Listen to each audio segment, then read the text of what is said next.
Oficina di Turismo di Corsou, CTB, da rapporta un candidato di 275.799 turisti di estadia denge promesse luna di anno 2022. I candidati turisti di estadia registra ya a sorpassa i candidati recebi na 2021 na momento con un total di 265.000 turisti di estadia a visita Corsou. Tem um crescimento excelente e sólido em quantidade de turistas de estadia, especialmente turistas fora de Holanda e Estados Unidos.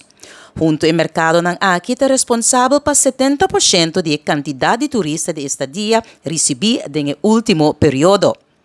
Ta é promebiaco CTB ta rapportar mais de 48.000 turistas durante a luna de verano. Total de visitantes ng aqui a queda 501.382 a noite riba Corsou durante a luna de julho, qual um average de 10.3 a noite para visitante. Um total de 27.105 turistas de estadia fora da região de Europa na julho 2022 a visitar Corsou.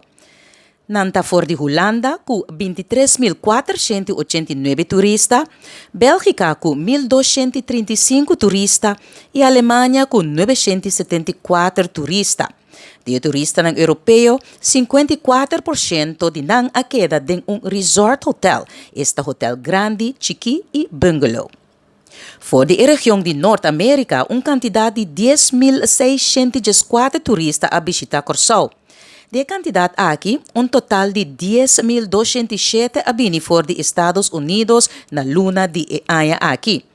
Essa aqui é candidato recorde de turista de estadia procedente fora de Estados Unidos em solo luna. A prestação de ano aqui tem crescimento de 60% comparado com julho de 2019.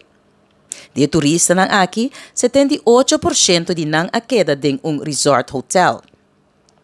Fora da região de Sul-América, total de 6.086 turistas de estadia a visitar Corsou. De turistas nang aqui, 43% estava procedente de Colômbia, mientras 5% estava procedente de Brasil. E fora da região de Caribe, total de 3.277 turistas de estadia a queda recebi na julho. Maioria de turistas aqui está procedente de país de Caribe holandês.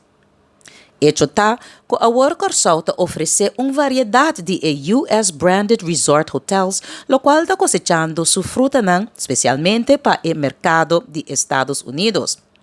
E para o que trata o cruzeiro, na luna de julho, total de 10 barcos cruzeiro a visitar Corsou, com total de 29.564 turistas cruzeiro.